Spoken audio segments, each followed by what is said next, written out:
The water was still as glass when they found her. Detective Sarah Chen had seen enough bodies in her 12 years on the force to know that some deaths leave a mark on you deeper than others. This one would haunt her dreams for months to come. Not because of the violence, but because of its perfect, terrible symmetry.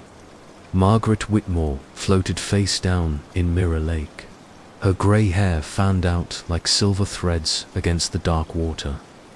The early morning mist clung to the surface, and for a moment, Sarah thought she was looking at a pre-Raphaelite painting come to life.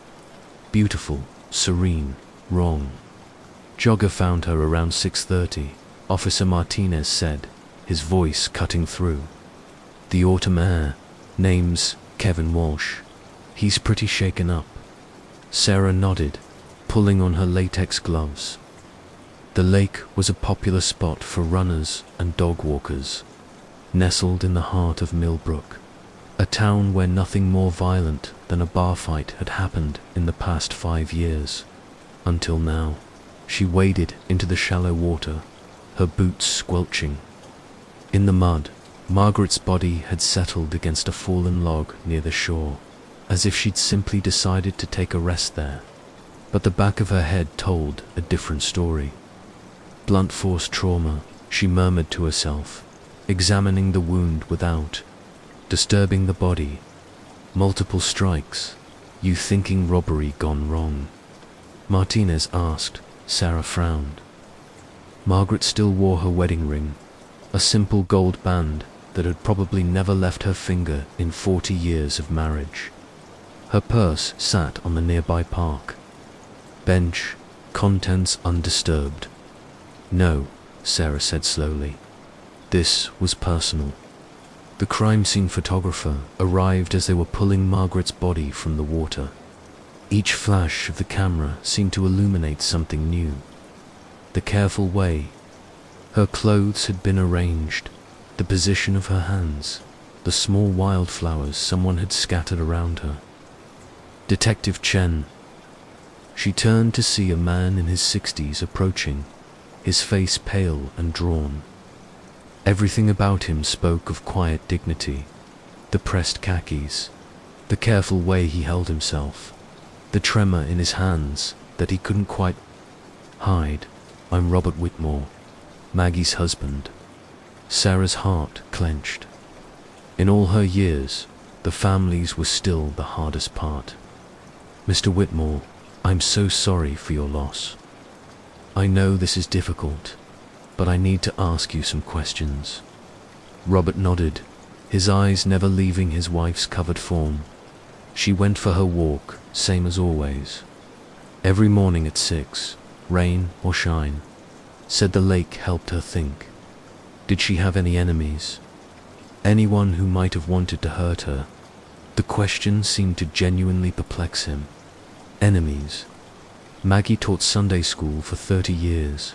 She organized the church bake sales, volunteered at the animal shelter. The worst thing anyone could say about her was that she talked too much during movies. Sarah studied his face. Grief was hard to fake, and Robert Whitmore wore his like a heavy coat. But she'd learned long ago that the most dangerous people were often the ones who looked the most ordinary. Mr. Whitmore, where were you last night between 10 p.m. and 6 a.m.? His eyes flashed with hurt, but not surprise. Home, watching the late show, then sleeping. Maggie was already in bed when I came up around 11. Anyone who can verify that? No, he said quietly. Just me and the TV. As the coroner's van pulled away, Sarah found herself staring at the lake's surface. The morning sun had burned away. The mist and the water was mirror clear now, reflecting the autumn trees in perfect detail. She'd grown up in Millbrook, knew this lake like an old friend, but today it felt different. Watchful. Her phone buzzed. Text from her partner, Detective Mike Torres, who was still stuck in traffic coming from the state capital. What we got? She typed back, murder. Looks ritualistic. Get here fast. As she hit send, a thought nagged at her. The flowers, the careful positioning. The lake itself, Mirror Lake, locals called it, though its real name was Lake Millbrook. She'd seen this before, not here, but somewhere else. A case from her academy training, maybe, or something from a true crime podcast she'd listened to on long drives. The feeling followed her all the way back to the station, a whisper in the back of her mind that wouldn't be silenced.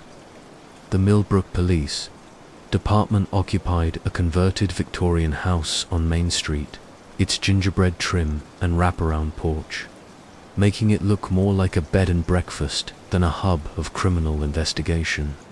Sarah had always found the disconnect amusing, until today. She spread the crime scene photos across her desk, each image more unsettling than the last. Margaret Whitmore's final resting place looked less like a murder scene and more like some macabre art installation. Jesus, Mike Torres said, settling into his chair with a grunt. Her partner of 3 years was built like a linebacker and had the disposition of a golden retriever, which made him surprisingly effective at getting suspects to confess. People underestimated kind men. This is what we're dealing with. Gets worse, Sarah said, sliding him the coroner's preliminary report. Dr. Peterson thinks she was killed somewhere else, then moved to the lake. The head wound is consistent with a tire iron or similar weapon. No defensive wounds, so she probably knew her attacker. Mike studied the photos, his usual easy smile. Nowhere to be found. The flowers, local wildflowers, asters and goldenrod mostly. Someone took time to arrange them. Sarah leaned back in her chair. This wasn't a crime of passion, Mike. This was planned. What about the husband? Robert Whitmore, 62, retired insurance agent. They've been married 41 years, no kids. Neighbors say they were devoted to each other. Sarah pulled out her notebook.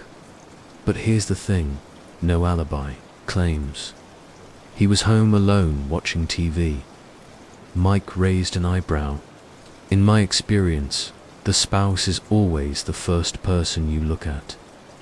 I know, but something doesn't feel right about him. His grief seemed genuine. Grief can be fake, Chen. You know that. She did know that. Had seen enough crocodile tears to fill a river. But Robert Whitmore's pain had been raw, immediate. The kind of anguish that came from the soul. Her phone rang, interrupting her thoughts. Detective Chen, Sarah, it's Dr. Peterson. I've got more on your victim. Sarah put the call on speaker. Go ahead, Doc. Margaret Whitmore was killed between midnight and 2 a.m. Cause of death was blunt force trauma to the occipital bone. 3 distinct strikes. But here's what's interesting. She had sedative in her system, Rohypnol. Sarah exchanged glances with Mike. Roofies, that's the street name, yes. Enough to make her compliant, but not unconscious. Someone wanted her awake, but unable to fight. Back. The room fell silent except for the hum of the old building's heating system. Sarah felt a chill that had nothing to do with the October weather. Anything else, Doc? One more thing. Her fingernails were cleaned meticulously, scrubbed with a brush, from the looks of it. If she scratched her attacker, the evidence is gone. After hanging up, Sarah stared at the ceiling tiles, her mind racing. Premeditation, planning, a killer who thought several steps ahead. This isn't Robert Whitmore, she said finally.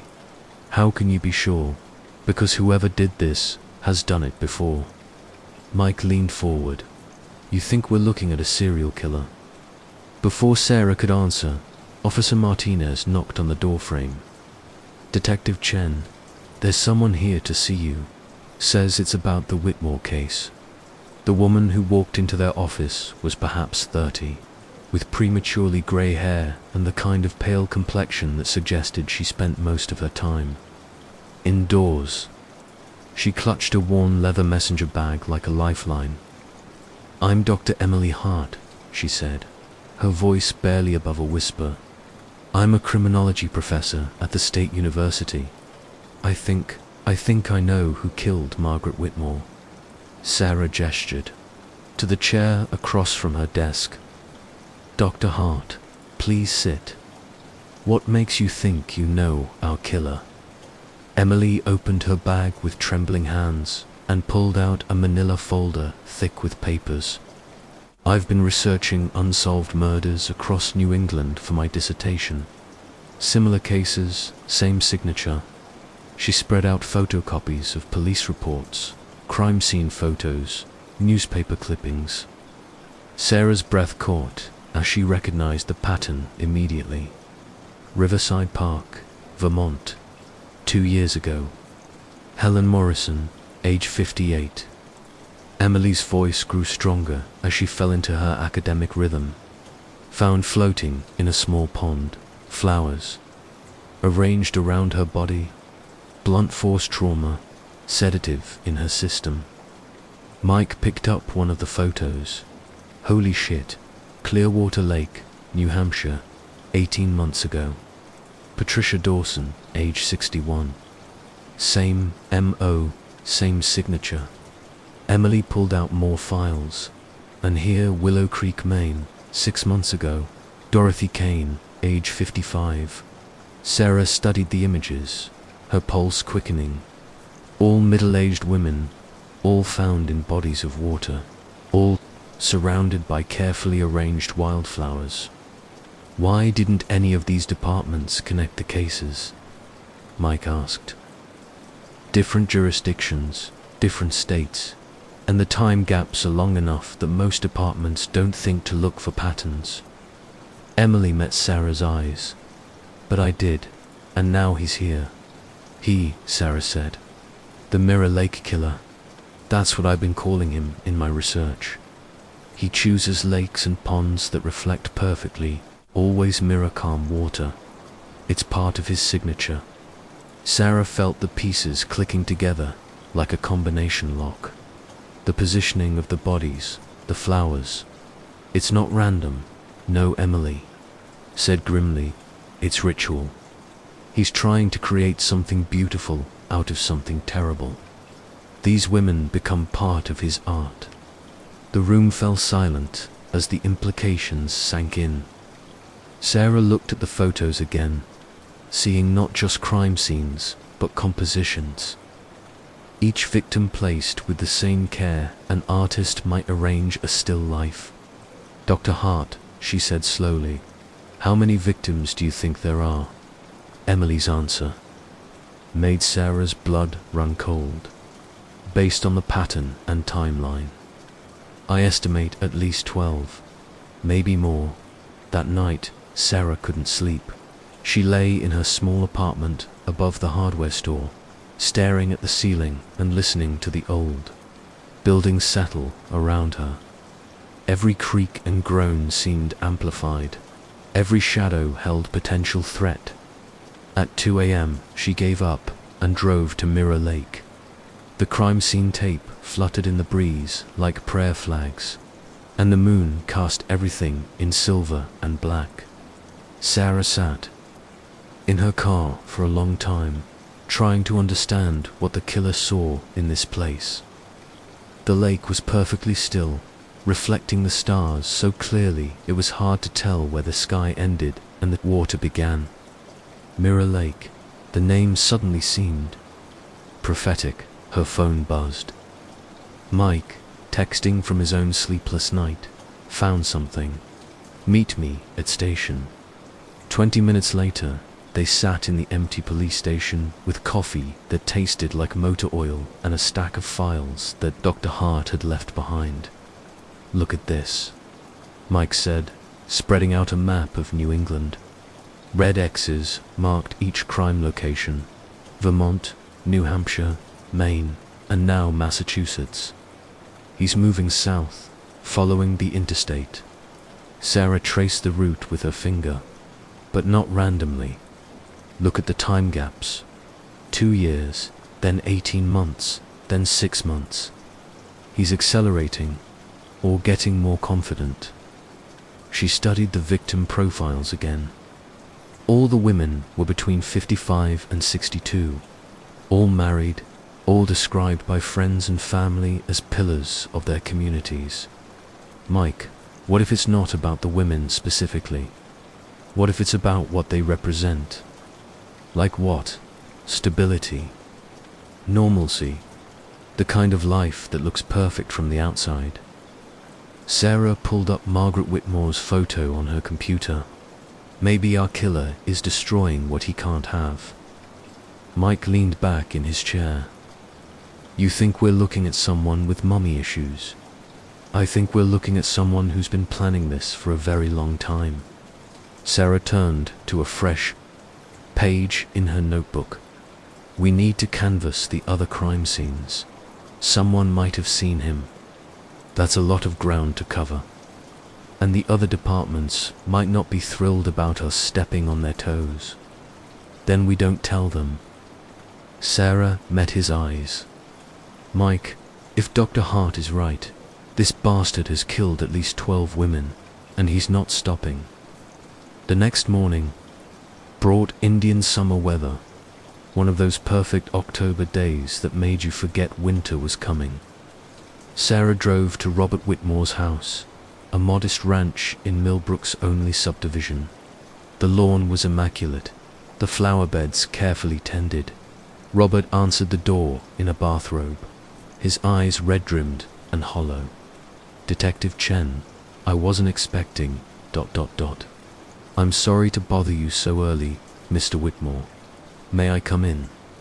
The inside of the house was a shrine to a 40-year marriage. Photos covered every surface. Wedding pictures, anniversary celebrations, vacation shots from places Sarah had only dreamed of visiting. In all of them, Margaret Whitmore's face was bright with genuine happiness. Beautiful home, Sarah said. Meaning it. Maggie's touch, Robert replied, settling into a worn recliner. I never had much of an eye for decorating. She made this place a home. Sarah pulled out her notebook. Mr. Whitmore, I need to ask about Margaret's routine. You mentioned she walked every morning. Same path every day for the past 5 years. Down Elm Street, through the park, around the lake twice, then home. She timed it perfectly, 45 minutes, start to finish. Did she ever mention feeling followed? Anyone watching her? Robert shook his head. Maggie wasn't the paranoid type. She thought the best of everyone. His voice broke slightly. Maybe that got her killed. Sarah studied his face. The grief was real. She was certain of that now. But something else lurked beneath it. Guilt, maybe. Or fear. Mr. Whitmore, is there anything else you think I should know? Anything at all? He was quiet for a long moment, staring at a wedding photo on the side table. When he spoke, his voice was barely audible.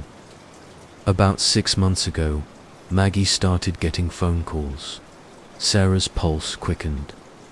What kind of calls? Wrong numbers, mostly. Or so we thought. Someone asking for directions, or calling about a classified ad that didn't exist, always late at night or early in the morning. Robert looked up at her. She said the voice was pleasant, professional, but something about it bothered her. Did she report it? We talked about it. But what would we say? Someone's being polite to my wife over the phone. Robert's laugh was bitter. I keep thinking, if I'd taken it more seriously... Sarah leaned forward. Mr. Whitmore, this is important. Can you describe the voice? Male. Middle-aged, maybe. No accent that Maggie could place. But there was something else. He frowned, concentrating. She said he always seemed to know things about her. Little things, like he might mention that the morning glories in our front yard were blooming, or ask if her arthritis was bothering her. A chill ran down Sarah's spine. He was watching her. That's what I'm afraid of. As Sarah drove away from the Whitmore house, her phone rang. Mike's voice was tense. "Sarah, we've got a problem. Dr. Hart just called. She's found another one, another victim. No, another scene, from last week, before Margaret. A woman in Connecticut went missing while walking her dog near a reservoir. Local police found her yesterday." Sarah pulled over, her hands suddenly unsteady. "Mike, if there was another murder last week, I know, it means he's not done. And the timeline is compressing faster than we thought." That evening, Sarah sat in her apartment with all the case files spread across her kitchen table. The faces of 13 dead women stared back at her. Each one someone's wife, mother, friend. Each one carefully chosen and positioned like pieces. In a macabre chess game, she poured herself a glass of wine and tried to think like the killer. Why lakes and ponds? Why middle-aged women? Why the flowers? Her laptop chimed with an email from Dr. Hart. The subject line made her blood run cold.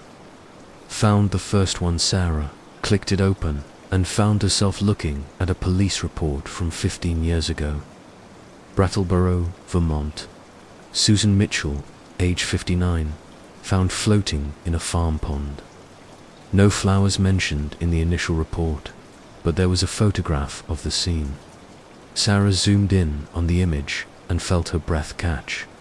There, barely visible, at the edge of the frame were scattered wildflowers, fewer than in the later cases, more haphazardly arranged.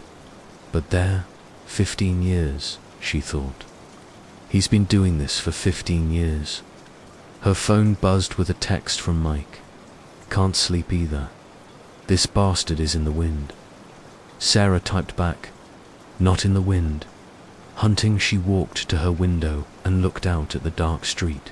Somewhere out there, a killer was choosing his next victim, planning, preparing, and Sarah was no closer to stopping him than she'd been that morning when she first saw Margaret Whitmore floating in Mirror Lake. But something nagged at her, the phone calls. To Margaret, the way the killer seemed to know personal details about his victims. This wasn't random hunting, this was stalking. The Connecticut crime scene was exactly what Sarah expected and nothing she was prepared for. Crystal Pond sat nestled between rolling hills 40 miles south of Millbrook, its surface so still it might have been made of glass. The victim, Linda Morrison, had been found in the same position as the others, face down, arms spread, surrounded by a careful arrangement of autumn flowers. Detective Ray Kowalski from the Connecticut State Police met Sarah and Mike at the scene. He was a lean man with prematurely white hair and the hollow-eyed look of someone who'd seen too much. Victim was 60 years old, married, no kids. Husband's got a solid alibi. He was in the hospital having his appendix out. Kowalski gestured toward the water. Same MO as you described. Blunt force trauma, sedative in the system, flowers arranged post-mortem. Sarah studied the crime scene photos. The positioning was identical to Margaret Whitmore's, down to the angle of the arms and the spacing of the flowers. Any witnesses? One, sort of. Kowalski flipped through his notes. Woman named Beth. Carver lives in that farmhouse up the hill. She was up late with a sick baby Tuesday night. Happened to look out her window around 1 a.m. What did she see? Car parked by the pond. Dark sedan, she thinks. Couldn't make out the plate or model, but she said it was there for maybe an hour. When she looked again, it was gone. Mike squinted up at the farmhouse, calculating distance and sightlines. She'll get a look at the driver. Negative. Too far away, too dark. But here's the interesting part. She said the car had been there before. Maybe 3 or 4 times over the past month. Always late at night. Always parked in the same spot. Sarah felt the familiar tingle that came with a significant lead. He was casing the location. That's what I'm thinking. This guy doesn't just find these places randomly. They spent the next hour walking the perimeter of the pond, looking for anything the initial investigation might have missed. Sarah found herself studying the landscape with new eyes, trying to see it as the killer would. The pond was perfectly round, surrounded by cattails and tall grass. The access road was barely more than 2 tire tracks through a field. Private, isolated, perfect for what he needed to do. Detective Kowalski, she said as they walked back to their cars, did Linda Morrison receive any strange phone calls in the months before her death? He stopped walking. How did you know that? Sarah and Mike exchanged glances. Tell me. Her husband mentioned it during the interview. Said she'd been getting wrong number calls for the past couple months. Nothing threatening, just ... persistent. Someone asking for directions, calling about newspaper ads that didn't exist. Normal stuff, but it bothered her because they always seemed to know little details about her life. Same as Margaret Whitmore, Mike muttered. Your victim got similar calls, identical pattern, Sarah said. I think our killer uses them to gather intelligence, learn his victims' routines, their vulnerabilities. Kowalski rubbed his face tiredly. Jesus, how long has this bastard been operating? At least 15 years. Probably longer. The drive back to Millbrook was quiet, both detectives lost in thought. Sarah watched the landscape roll by and tried to process what they'd learned. The killer was methodical, patient, organized. He studied his victims for months before striking. But why these specific women? What connected them beyond age and marital status?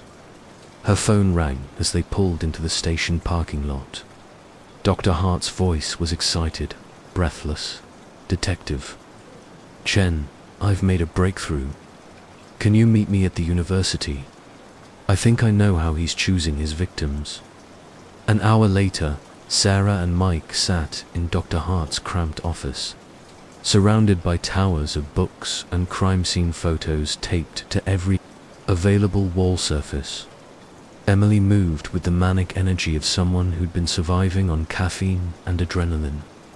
I've been analyzing the victims' backgrounds, looking for connections beyond the obvious demographic markers, Emily said, pulling up a spreadsheet on her computer, and I found it. The screen showed a complex chart with names, dates, and locations. Sarah squinted at the small text, trying to make sense of it. They all had the same hobby, Emily continued. Genealogy, family history, research. Sarah felt a chill. All of them, every single victim, was actively researching their family tree in the months before their death. Most were members of genealogy websites, uploading family photos, building family trees, connecting with distant relatives. Emily clicked through several windows, showing cached web pages and social media profiles. Look at this, Margaret Whitmore had been researching her grandmother's family. Linda Morrison was trying to trace her great-grandfather's immigration records. The pattern holds across all 14 confirmed victims. Mike leaned forward. How does genealogy connect to the murders? I don't know yet. But think about it. These websites contain massive amounts of personal information. Birth dates, death dates, family connections, sometimes even addresses, and phone numbers. If someone wanted to target specific types of people, it would be a perfect hunting ground, Sarah finished. Emily nodded grimly. And here's the scariest part. I checked the major genealogy sites for other women fitting our victim profile in the New England area. One found over 200 matches. The room fell silent except for the hum of Emily's ancient computer. 200 potential victims. Sarah felt the weight of it settling on her shoulders like a lead blanket. Dr. Hart, have you contacted these websites? Warned them. I tried. But they're protecting user privacy, won't release specific information without warrants. And even if they cooperated, how do you warn someone that researching their family history might get them killed? Sarah stood up and began pacing the small office. The walls felt like they were closing in. We need to think like him. He's using genealogy sites to find victims. But why those specific sites? How is he accessing the information? He could be posing as a legitimate researcher, Emily suggested. Many genealogy enthusiasts are eager to share information with anyone who might be related to their family line. Mike pulled out his phone. I'm calling the Tech Crimes Unit. Maybe they can trace activity on these sites, look for patterns in account creation or suspicious behavior. As Mike stepped into the hallway to make his call, Sarah continued studying Emily's research. The photos of the victims stared back at her. 14 women who'd simply wanted to know more about their family history. The innocence of it made her stomach turn. Emily, you said you found over 200 potential matches. Are any of them local? Several, but here's what worries me most. Emily pulled up another window. Based on the timeline and geographic progression, I think he's already selected his next victim, and she's somewhere in this area. Sarah's blood ran cold. How can you be sure? Because he's never deviated from his pattern. Every 6 months, like clockwork. And it's been 5 weeks since Linda Morrison. Mike returned, his face grim. Tech Crimes is on it, but they say it'll take days to get the warrants and start analyzing the data. We don't have days. Sarah grabbed her jacket. Then we do this the old-fashioned way. Emily, I need that list of local women who fit the profile. We're going to warn them ourselves. Sarah, Mike said quietly, what if we're too late? What if he's already chosen her? She paused in the doorway, the weight of 13 failed investigations heavy on her shoulders. Somewhere in Millbrook or the surrounding towns, a woman was going about her daily routine, unaware that she'd been marked for death. Walking her dog, tending her garden, researching her family tree. Then we'd better find her first. The Millbrook Public Library smelled of old books and industrial coffee. Sarah sat at a corner table with a stack of genealogy books and a laptop, trying to understand how the killer found his victims. Mike was across town interviewing local women who fit the profile, while Emily combed through online databases looking for connections. Librarian Martha Hendricks, a woman in her late 50s, with kind eyes behind wire-rimmed glasses, had been helpful beyond the call of duty. She'd shown Sarah the library's genealogy section, demonstrated how the research computers worked, and even provided a list of local patrons who frequently used these resources. We get quite a few family history researchers, Martha explained, gesturing toward a bank of computers along the far wall, especially since that TV show about DNA testing became popular. People want to know where they came from. Sarah made notes as Martha talked. The library kept logs of computer usage, though they were basic, just sign-in times and which terminal was used. No record of what websites were visited or what information was accessed. Martha, do you remember any new patrons in the past few months? Anyone who seemed particularly interested in genealogy? Oh, several. There's always someone new discovering their roots. Martha paused, thinking, though there was one gentleman who stood out. Very polite, very professional, said he was writing a book about local family histories. Sarah's pulse quickened. Can you describe him? Middle-aged, maybe 45 or 50. Nice looking in a forgettable sort of way. Brown hair, average height. Wore a suit, which was unusual for our usual crowd. Martha frowned. Actually, now that I think about it, he seemed more interested in observing the other researchers than doing his own work. When was this? Oh, maybe 2 months ago. He came in several times over a few weeks, always sat at the same computer. But I never saw him print anything or take many notes. Sarah felt the familiar tingle of a significant lead. Martha, do you have security cameras? Just one, at the main entrance.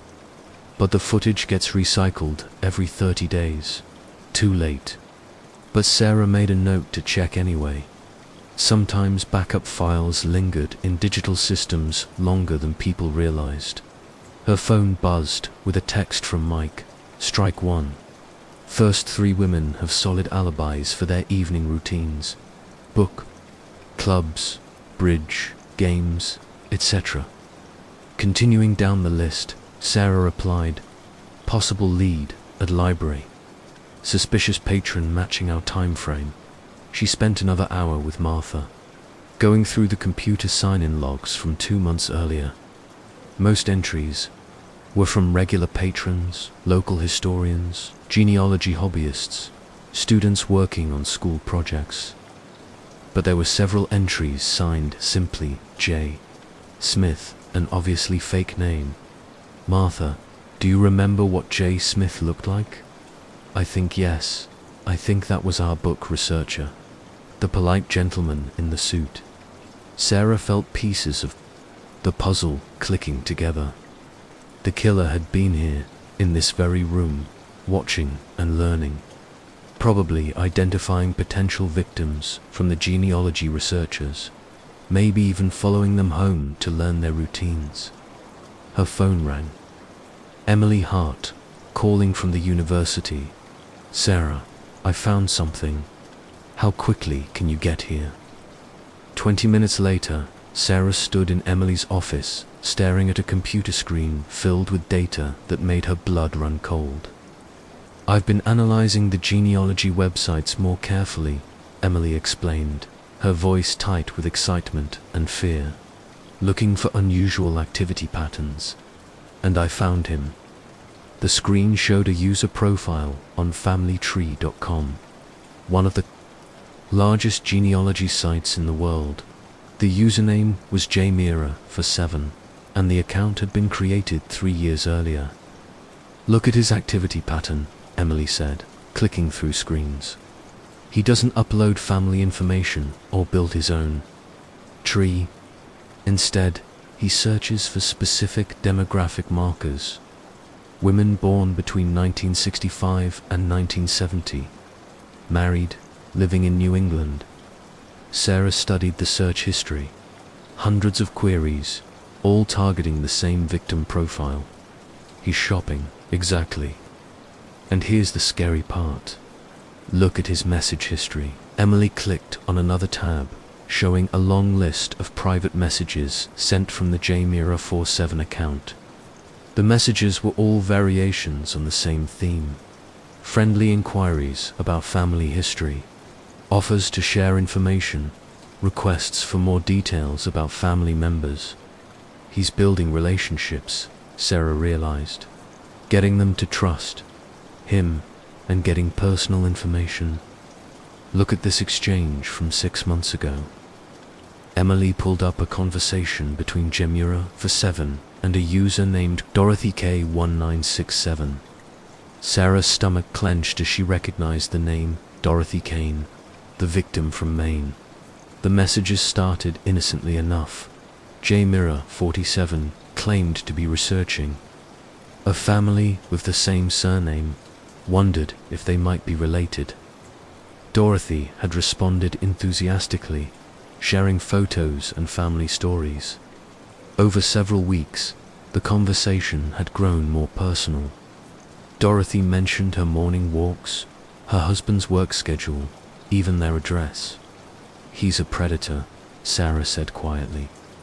"But instead of hunting children, he's hunting middle-aged women." "Gets worse," Emily said grimly. She pulled up another conversation, this one more recent. The username was Maggie W1964. Margaret Whitmore. Sarah read through the messages with growing horror. The killer had contacted Margaret 2 months before her death, claiming to be researching the Whitmore family line. Margaret, trusting and eager to help, had shared photos, stories, and details about her daily routine. "Emily, are there any other current conversations? Anyone he's talking to now?" Emily's fingers flew over the keyboard. 3 active conversations in the past month, all with local women, all fitting the profile. 3 names appeared on the screen. Sarah grabbed her phone and called Mike. "Mike, drop what you're doing. I've got 3 names, current targets, on my way." As they waited for Mike to arrive, Sarah studied the active conversations. The pattern was identical: friendly contact, gradual relationship building, careful extraction of personal information. But one conversation was further along than the others. The woman had been corresponding with Jamera for 7 almost 2 months, had shared extensive details about her family and her daily routine. Emily, this one, Carol T, 1966. How recently was she in contact with him? Last message was yesterday. He was asking about her morning routine, mentioned something about enjoying walks by water. Sarah felt ice in her veins. What's her real name? Emily clicked through several screens, cross-referencing user data. Carol Thorne lives at 47 Pine Street, Millbrook. Sarah knew Pine Street. It was less than a mile from Mirror Lake. She grabbed her jacket and weapon. "Emily, I need you to try to contact the other 2 women. Warn them. Tell them not to respond to any more messages from genealogy researchers." "Where are you going to?" "Save Carol Thorne's life." The drive to Pine Street took 5 minutes that felt like 5 hours. Sarah's mind raced through possibilities, scenarios, tactical approaches. If the killer was following his established pattern, he was already watching. Carol, learning her routine, preparing to strike. But Carol Thorne was still alive. Still had a chance. Sarah pulled into the driveway of 47 Pine Street and ran to the front door. The house was a small colonial with a well-tended garden and a car in the driveway. Normal, peaceful, exactly. The kind of place the killer preferred. She rang the doorbell and waited, her hand instinctively moving to her weapon. The door opened to reveal a woman in her late 50s with graying brown hair and kind eyes. She wore gardening clothes and had dirt under her fingernails. "Can I help you, Miss Thorne? I'm Detective Sarah Chen with the Millbrook Police. I need to speak with you about your genealogy research." Carol's face went pale. "Is something wrong?" Sarah looked past her into the house, checking for any signs of disturbance. "May I come in? We need to talk." Carol Thorne's living room was a testament to a life well lived. Family photos covered the mantelpiece, and genealogy charts were spread across a large oak table near the window. Sarah noticed immediately that some of the photos matched ones she'd seen in Jamira for Seven's message history. "Miss Thorne, you've been corresponding with someone online about your family history. Someone calling himself a genealogy researcher. Carol nodded, settling into a floral armchair. Yes, such a nice man. Very knowledgeable about the Thorne family line. He's been helping me trace my great-grandfather's immigration records. Sarah's stomach tightened. Carol, I need you to listen to me very carefully. The man you've been talking to isn't a genealogy researcher. He's a serial killer. The color drained from Carol's face. That's impossible. He's been so helpful, so kind. We've been corresponding for months. That's exactly what he does. He builds trust, learns about your life, your routines. Sarah pulled out her phone and showed Carol the crime scene. Photos from Mirror Lake. This is what he did to Margaret Whitmore and 12 other women just like you. Carol stared at the photos, her hand trembling as she covered her mouth. Oh my God, oh my God. Carol, when was the last time you heard from him? Yesterday. He asked about my morning walks. Said he was in the area and hoped to meet me sometime soon to share some documents he'd found. Carol's voice became a whisper. I told him I walk by Mirror Lake every Tuesday and Thursday at 7 in the morning. Sarah felt her blood turn to ice. Carol, what day is it today? Thursday. What time is it? Carol glanced at the grandfather clock in the corner. 6:30. Sarah was on her feet immediately, her weapon drawn.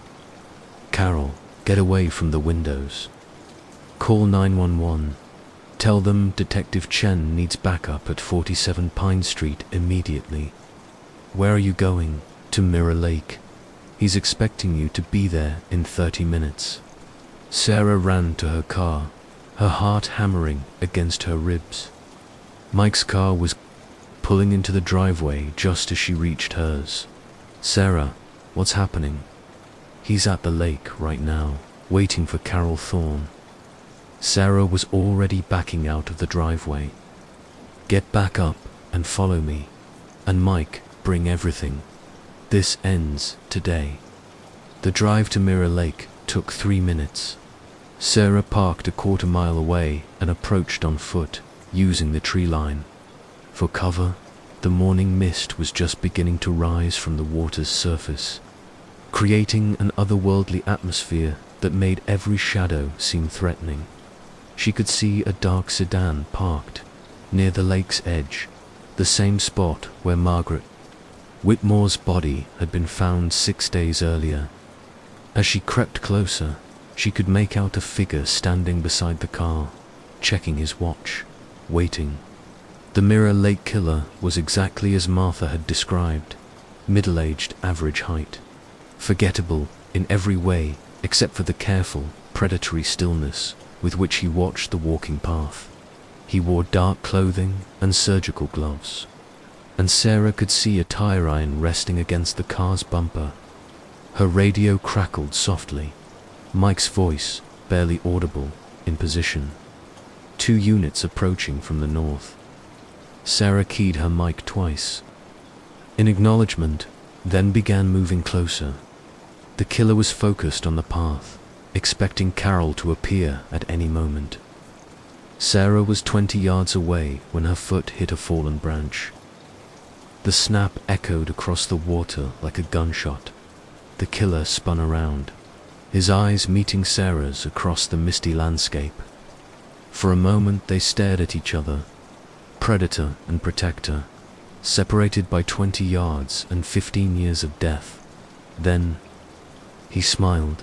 Detective Chen, he said, his voice carrying easily across the still morning air. You're early. Sarah kept her weapon trained on him, her voice steady despite the adrenaline coursing through her veins. Step away from the car. Put your hands where I can see them. You know, I've been watching you work this case. Very impressive.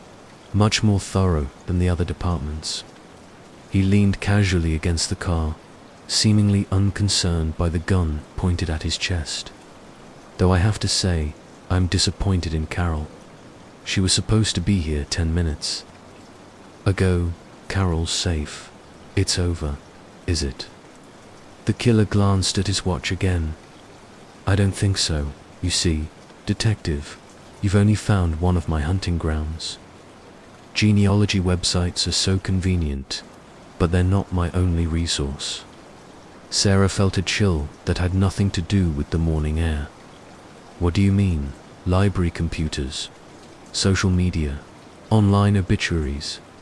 There are so many ways to find lonely, middle-aged women who just want to connect with someone. His smile widened.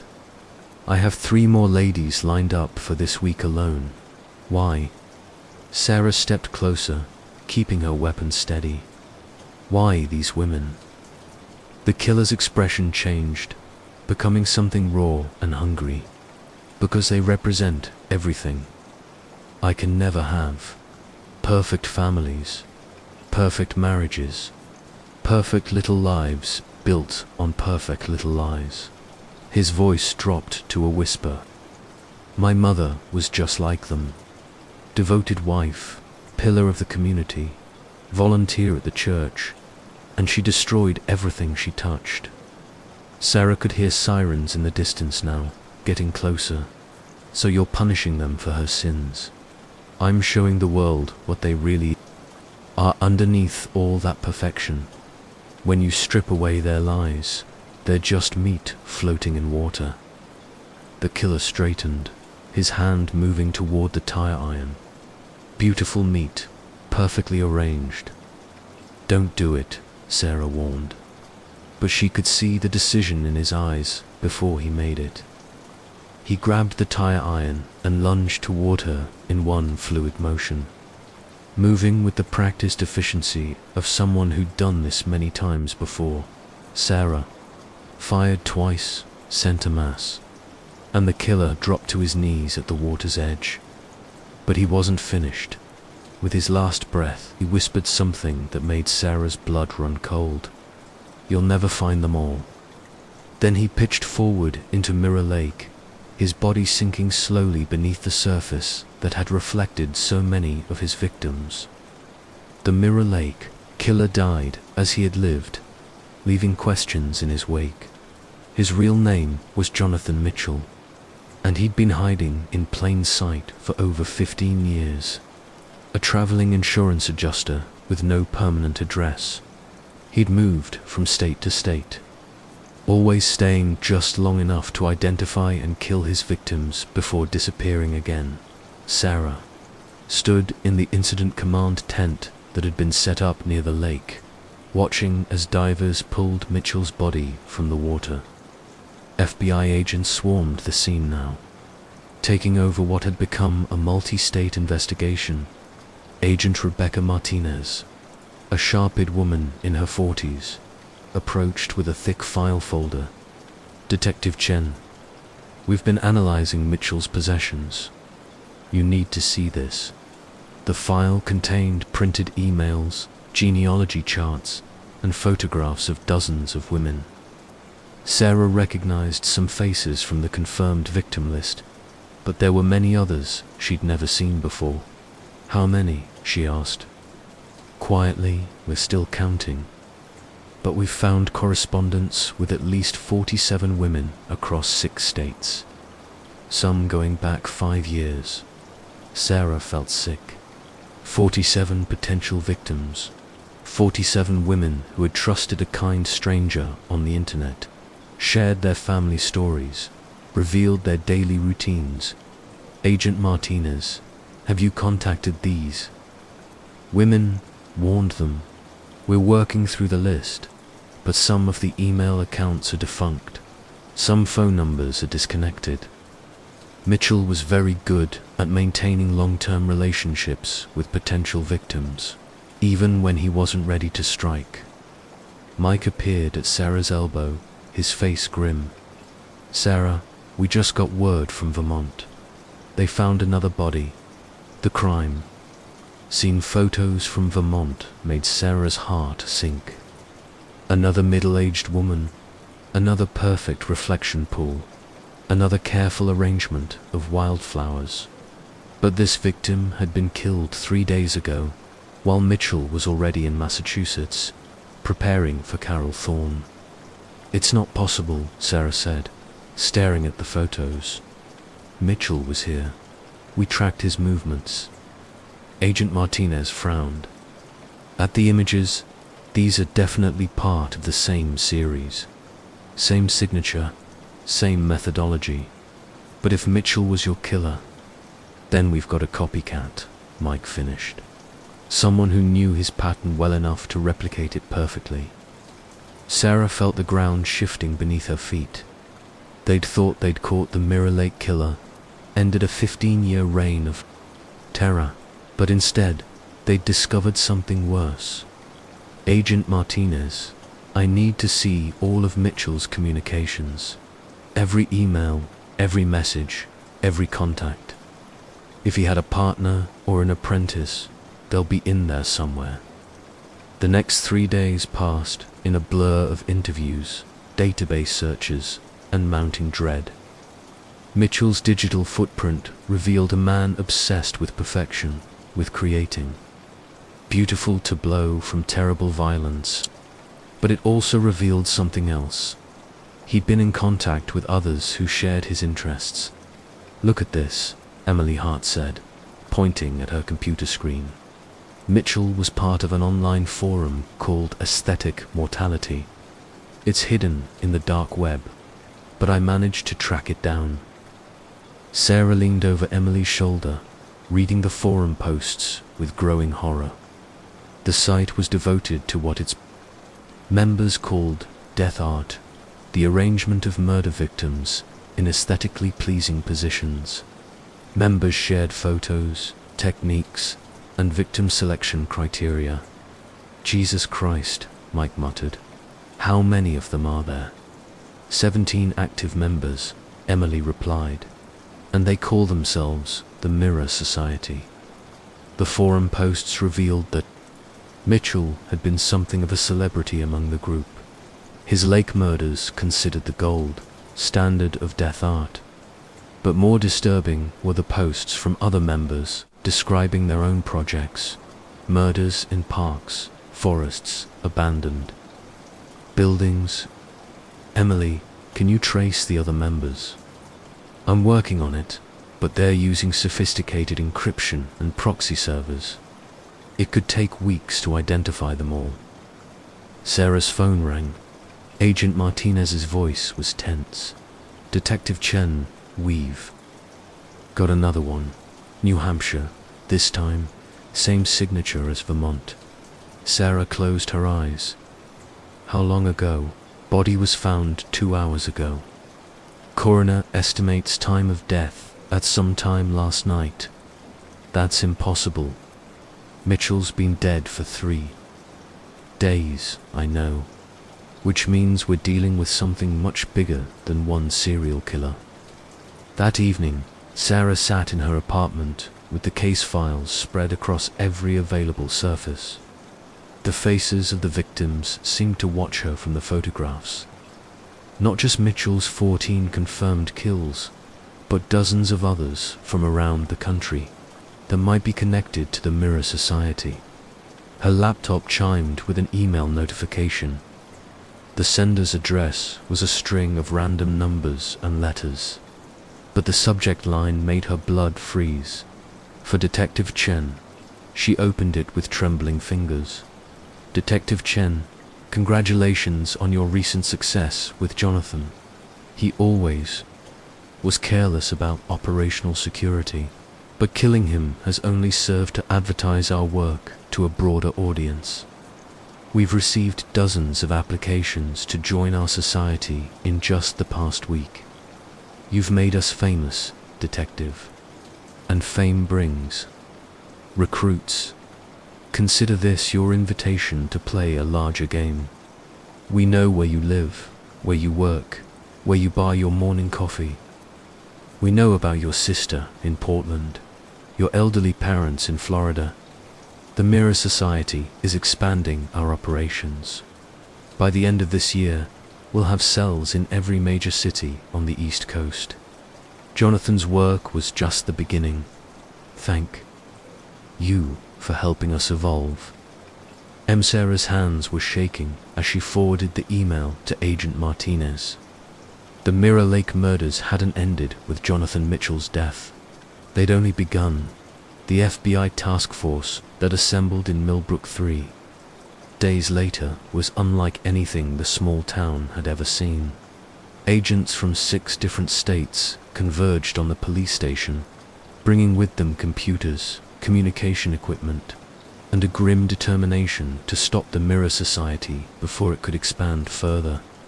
Sarah found herself at the center of the investigation, the local detective who'd become the public face of the Mitchell case. She sat in the converted conference room, surrounded by federal agents and stacks of evidence that grew larger by the hour. We've identified 8 confirmed Mirror Society murders in the past 18 months. Agent Martinez announced to the assembled team, all following the same basic pattern: middle-aged women, bodies of water, ritualistic positioning, but each killer has their own variation on the theme. The crime scene photos on the wall looked like exhibits from some macabre art gallery. Lakes, ponds, rivers, even a decorative fountain in a city park. Each scene was carefully composed, each victim positioned with the same attention to aesthetic detail that had characterized Mitchell's work. "What about the forum?" Sarah asked. "Any luck tracing the other members?" FBI cybercrime specialist agent Tony Kim shook his head. "They went dark immediately after Mitchell's death. Servers shut down, user accounts deleted, communications encrypted, but we did manage to recover some archived posts before everything disappeared." Kim projected a series of forum posts onto the wall screen. Sarah read them with growing unease. The Mirror Society members discussed their murders with the detached enthusiasm of art critics, critiquing each other's work and offering suggestions for improvement. One post, dated 6 months earlier, made her stomach turn. J. Mirror, 47, New England. Project complete. Subject positioned at optimal angle for morning light reflection. Flower arrangement included local specimens for authentic seasonal aesthetic. Investigating similar opportunities in Connecticut. Lake Poet, excellent work, as always. J. Your technical precision continues to set the standard. Have you considered expanding to younger demographics? Jamer, 47, negative. Aesthetic requirements demand subjects of specific age and social status. Younger subjects lack the gravitas necessary for proper composition. Stillwater, agree with J.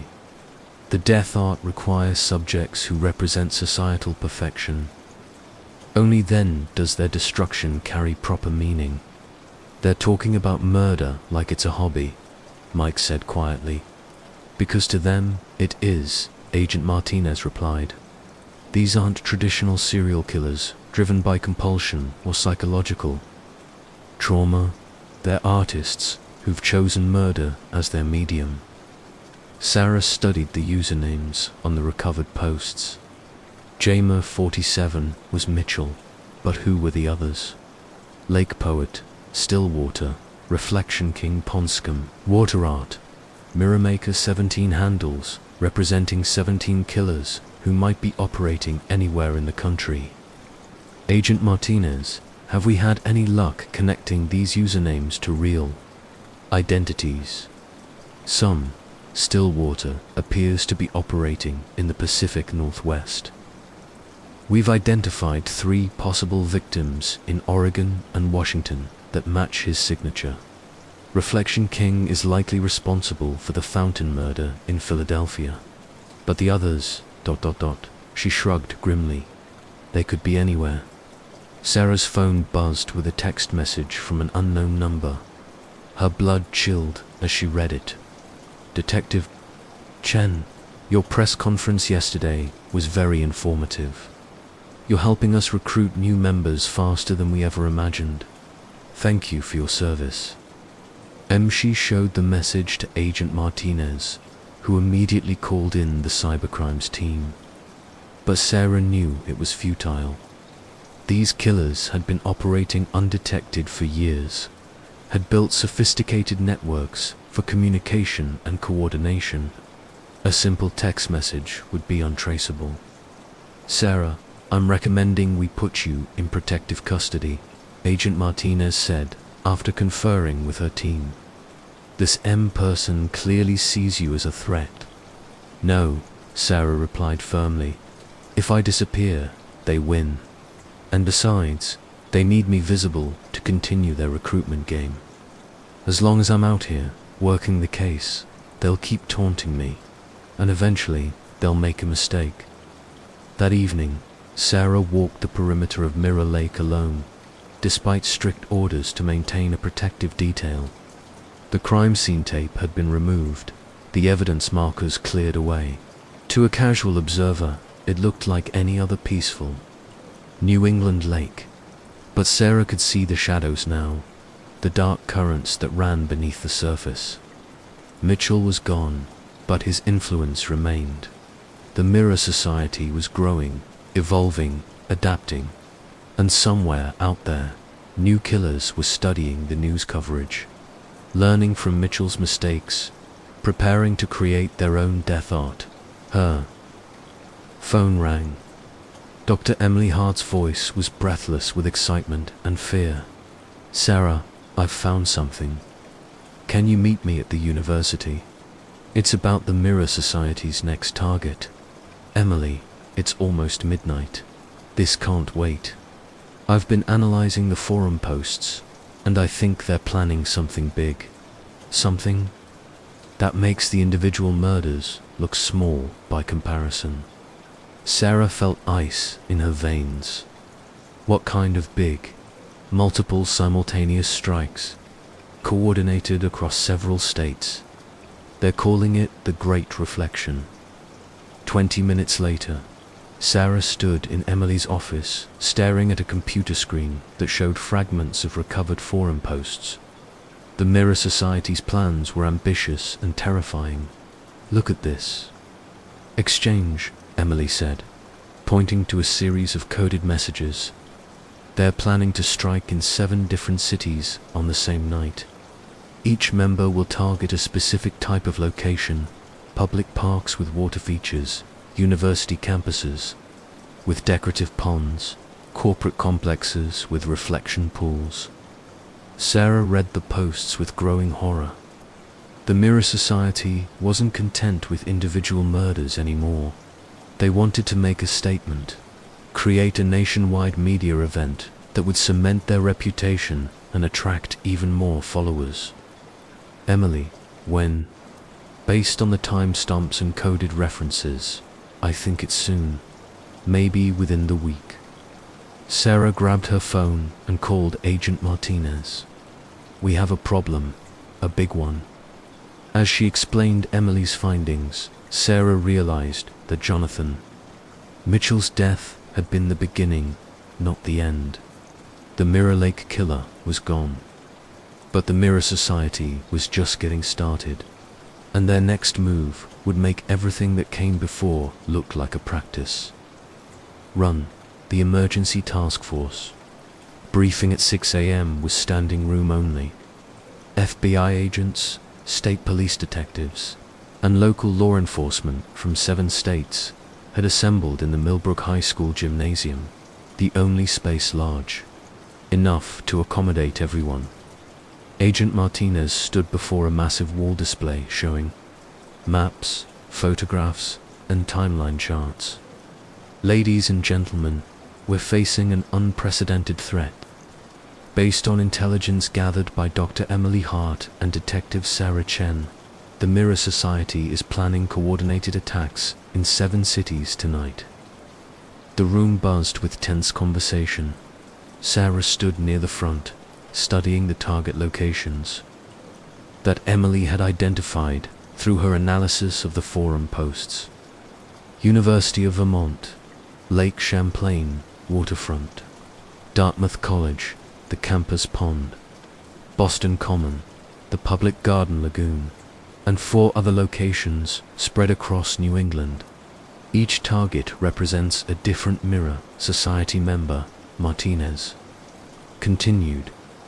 They've been planning this for months, coordinating through encrypted channels, sharing intelligence about security measures and victim selection.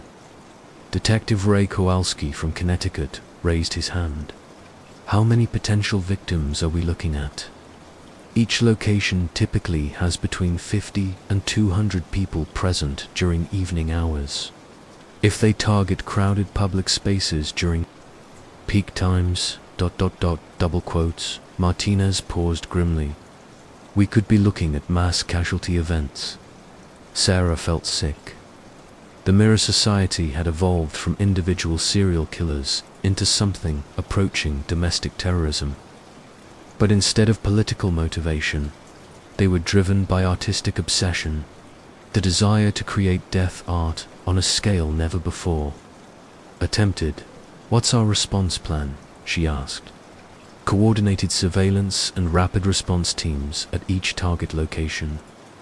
Local law enforcement will maintain visible presence while federal teams conduct covert observation. The moment we identify a Mirror Society member at any location, we move. FBI behavioral analyst Dr. Patricia Walsh stood up. There's something else we need to consider. The Mirror Society feeds on media attention. They want tonight to be a spectacle, something that will dominate news cycles for weeks. That means they'll likely document their attacks, possibly live stream them to maximize impact. Sarah's phone buzzed with another text from the mysterious M. Detective Chen, I hope you're watching the news tonight. The Great Reflection will be our masterpiece. Your investigation helped inspire us to dream bigger. Sweet dreams, MSHE showed. The message to Agent Martinez, who immediately dispatched cybercrime specialists to attempt to trace. But Sarah knew it was pointless. These killers were too sophisticated, too careful. The day passed in a blur of preparation, coordination, and mounting tension. Sarah found herself assigned to the Boston team, where intelligence suggested the primary Mirror Society target would be the public garden lagoon, a popular evening destination for tourists and locals alike. At 4 p.m., she stood on the shore of the lagoon with Agent Martinez and 6 other federal agents, all disguised as tourists and joggers. The swan boats drifted peacefully across the water. Children fed ducks from the walking paths. Couples strolled hand in hand through the autumn foliage. It was a perfect target for someone who wanted to create beautiful carnage. Sarah, you know these killers better than anyone, Martinez said quietly. How do you think they'll approach this? Sarah studied the scene, trying to think like a Mirror Society member. They'll want maximum visual impact. The lagoon provides a perfect reflection surface. The lighting is ideal for photography, and the crowds ensure plenty of witnesses. She paused, working through the logistics. But they'll also need escape routes and ways to control the scene. Long enough to position their victims, multiple attackers, maybe, or they could use some kind of area denial. Weapon, chemical agent, explosive device. Something to incapacitate victims quickly and efficiently. At 6 p.m., the first reports came in. Vermin team had spotted a suspicious individual at Lake Champlain, conducting what appeared to be reconnaissance of the waterfront area. The subject matched physical descriptions from Mitchell's forum posts, but hadn't yet made any aggressive moves. Sarah's radio crackled. All teams, this is command. We have potential target acquisition in New Hampshire. Dartmouth team reports individual matching Reflection King profile approaching Campus Pond area. The The tension was becoming unbearable. 7 cities, 7 teams, 7 potential massacres waiting to unfold. Sarah scanned the crowds around the lagoon, looking for anyone who seemed out of place, anyone who moved with predatory purpose. At 7:30 p.m., her phone rang. Emily Hart, calling from the command center. Sarah, I've been monitoring social media and dark web channels. I think they've changed the plan. Sarah's blood went cold. Changed it how? The forum posts I recovered. I think they were deliberately leaked. The Mirror Society wanted us to find them, wanted us to deploy our resources to these 7 locations. Why would they? And then Sarah understood. The decoy, the misdirection. While law enforcement focused on the obvious targets, the real attack was happening somewhere else entirely. Emily, where are they really going to strike? I don't know, but Sarah, I think they're targeting law enforcement families, the people we care about most. Sarah felt the world shift beneath her feet. While she'd been standing guard over tourists in Boston, the Mirror Society could be moving against the families of everyone on the task force. Spouses, children, parents. All the vulnerable people that cops tried desperately to protect by keeping their work. Lives separate from their home lives. She grabbed her radio. All teams, this is Chen. We've been played. The real targets aren't public spaces. They're going after our families. The radio erupted in panicked voices as agents across 7 states tried simultaneously to contact their loved ones. Sarah pulled out her phone and called her sister in Portland, her heart hammering as it rang once, twice, 3 times. Hello, Lisa, thank God. Listen to me very carefully. You need to get somewhere public, somewhere safe. Call the Portland police and tell them you're the sister of Detective Sarah Chen. Stay with them until you hear from me personally. Sarah, what's happening? Just do it, please.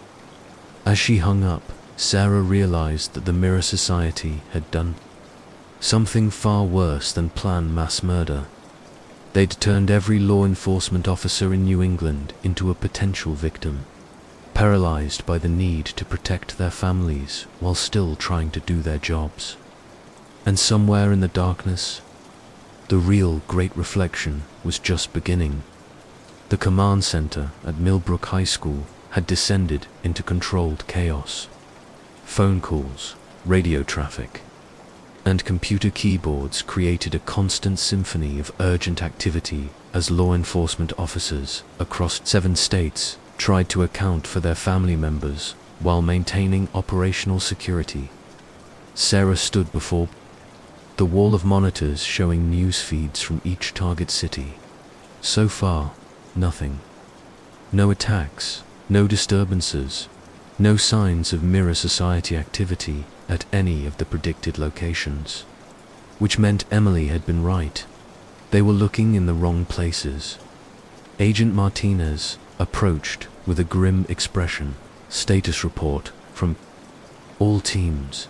No Mirror Society activity at primary targets. But we're getting reports of missing persons calls from law enforcement families across the region. Sarah felt her stomach drop.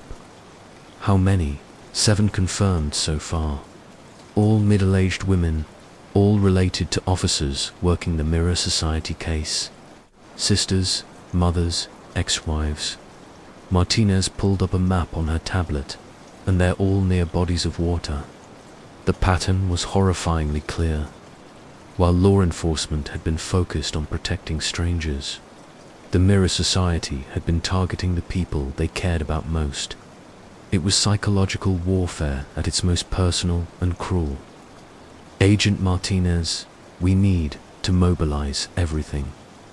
Every available unit, every helicopter, every resource we have, already in motion. But Sarah, double quotes. Martinez hesitated. There's something else. We intercepted a partial transmission on a frequency known to be used by the Mirror Society. It mentioned Millbrook. Sarah's blood turned to ice. Millbrook, but we swept the entire area. Mirror Lake is under 24-hour surveillance, not Mirror. Lake Martinez said quietly. The old quarry on the east side of town. It filled with water 15 years ago after they stopped mining operations. Perfect reflective surface, completely isolated. Sarah was already moving toward the exit. That's where he is. Whoever he is, he's here. The quarry was a 30-minute drive from town, accessible only by a series of increasingly narrow, dirt roads that wound through dense forest. Sarah led a convoy of 6 FBI vehicles through the darkness, their headlights cutting through the October night like searchlights as they crested the final hill. Sarah could see the quarry spread out. Below them, a perfectly circular body of water surrounded by high stone walls. And there, parked at the water's edge, was a dark sedan. All units, we have visual confirmation of suspect vehicle. Approach with extreme caution. Sarah parked 50 yards from the quarry and approached on foot, her weapon drawn and ready. The scene that greeted her was worse than anything she could have imagined. 7 women floated in the quarry's still waters, each one positioned with the same careful attention to aesthetic detail that had characterized Mitchell's work. But these weren't random victims, they were the family members of law enforcement officers. Sarah recognized her faces immediately. Detective Kowalski's ex-wife from Connecticut, and the sister of a Vermont state trooper she'd worked with on the Mitchell case. Standing at the edge of the water, photographing his handiwork with camera equipment, was a man she'd never expected to see. Dr. Marcus Webb, the FBI's chief behavioral analyst. The man who'd been helping them profile Mirror Society members was himself the mysterious who'd been taunting her for weeks. Dr. Webb, Sarah, called out, her voice carrying across the water. Step away from the camera. Put your hands where I can see them. Webb turned slowly, a sad smile on his face. He was a distinguished-looking man in his 50s, with graying hair, and the kind of face that inspired trust. The perfect disguise for a predator. Detective Chen, I was wondering when you'd figure it out. He gestured toward the floating bodies. What do you think of the composition? I've been planning this particular piece since the day we first met. Why? Sarah kept her weapon trained on him, acutely aware that FBI vehicles were surrounding the quarry, but not yet in position. You're a federal agent. You've dedicated your life to catching killers like yourself. Webb's laugh was bitter. You think I'm like them? The Mirror Society members are artists, detective. I'm their curator, their patron, their inspiration. He picked up his camera again, snapping photos of Sarah as she approached. Every profile I helped create, every behavioral analysis I provided, it all helped them refine their work. The forum posts, the encrypted communications. You were running the whole thing. The Mirror Society needed guidance, direction. Left to their own devices, they were just random killers with a water fetish. I gave them purpose, helped them understand the true aesthetic potential of their work. Webb's eyes gleamed with fanatic intensity. Jonathan Mitchell was my greatest success. Under my mentorship, he created 14 perfect compositions. Sarah was close enough now to see the madness lurking behind Webb's professional facade. And when Mitchell died, an opportunity for evolution. His death generated massive media attention, brought new recruits to our cause. Within a week of the Mirror Lake incident, I had 37 new applicants wanting to join the Mirror Society. The sound of footsteps behind her told Sarah that backup had arrived. Agent Martinez and 6 other agents were approaching from different angles, but Webb seemed unconcerned. "Dr. Webb, you're under arrest for what? Creating art, inspiring others to transcend the mundane violence of ordinary murder." Webb raised his camera and took another photo.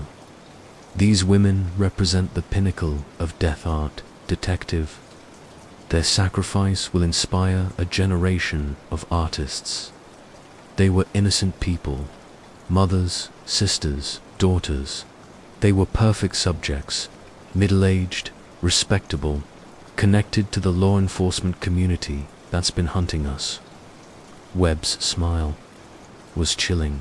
Their deaths send a message that no one is safe from art. Sarah could see Agent Martinez moving into position behind Webb, but she needed to keep him talking, keep him distracted. "How long, Dr. Webb? How long have you been running the Mirror Society?" "Since the beginning. 15 years ago, I was consulting on a series of murders in Vermont. Women found in ponds, arranged in aesthetically pleasing positions. The local killer was crude, unrefined, but I saw potential." Webb's voice took on the tone of a professor delivering a lecture. "I began corresponding with him, offering suggestions, helping him develop his artistic vision. And when he was caught, I found others, recruited them, trained them. You created a network of serial killers. I created a movement, a new form of artistic expression that transforms the ugly reality of death into something beautiful." Webb gestured toward the bodies floating in the quarry. "Look at them, detective. Look at the perfect symmetry, the way the moonlight reflects off the water around them. This is art." Sarah felt rage building in her chest. "This is murder. Multiple counts of first-degree murder." "Art and murder aren't mutually exclusive," Webb replied calmly. "Some of history's greatest masterpieces were created through violence." Agent Martinez was almost in position. Sarah needed just a few more seconds. "Dr. Webb, what happens now? You can't kill all of us. This ends here." Webb's smile faltered slightly. "You're right, detective. This particular exhibition is complete." He reached into his jacket, and Sarah tensed, expecting a weapon. Instead, he pulled out a small glass vial filled with clear liquid. But great artists know when to make their final bow. Don't Webb raised the vial to his lips, but Agent Martinez tackled him before he could drink. The 2 men went down hard at the edge of the quarry, Webb's camera flying through the air to splash into the dark water. "Cyanide," Martinez said grimly as they restrained Webb. He was going to take the easy way out. As they pulled Webb to his feet, Sarah looked out at the 7 bodies floating in the quarry's still water. 7 women who'd died because of one man's twisted vision of art. 7 families destroyed by a monster who'd hidden behind a badge and a doctoral degree. But it was over. The Mirror Society's leadership was broken, its communications network dismantled, its members scattered and afraid. Without Webb's guidance and coordination, the individual killers would revert to the random, disorganized murderers they'd been before he found them. "Detective Chen," Webb said as they loaded him into a transport vehicle, "you think you've won, but you've only made us stronger. This will be the most famous art exhibition in history. Museums will study my work. Students will write dissertations about the Mirror Society." Sarah looked him in the eye. "Maybe, but you'll be in prison for the rest of your life. And every day you'll wake up knowing that your masterpiece was just the work of a sick old man who confused murder with art." Webb's face went pale, and for the first time since she'd known him, he had nothing to say. As the sun rose over the quarry, Sarah stood watching as divers recovered the bodies of the 7 women who'd become the Mirror Society's final victims. The water was still as glass, reflecting the autumn sky with perfect clarity. Mirror Lake had been the beginning of her investigation into the Mirror Society. This unnamed quarry had been the end, but Sarah knew that the real work was just starting. Hunting down the remaining Mirror Society members, preventing copycat killers from emerging, and somehow finding a way to heal the communities that had been shattered by 15 years of artistic murder. She pulled out her phone and called Mike, who was coordinating cleanup operations back at Mirror Lake. "It's over," she said simply. "Sarah, you okay?" She looked out at the quarry one last time, at the crime scene where the Mirror Society had died with its founder. "I will be." The water was still as glass, but for the first time in weeks, Sarah could see all the way to the bottom dot. The end asterisk that was the end of the story. If you enjoyed this story, be sure to like and subscribe so I can make more videos just like this.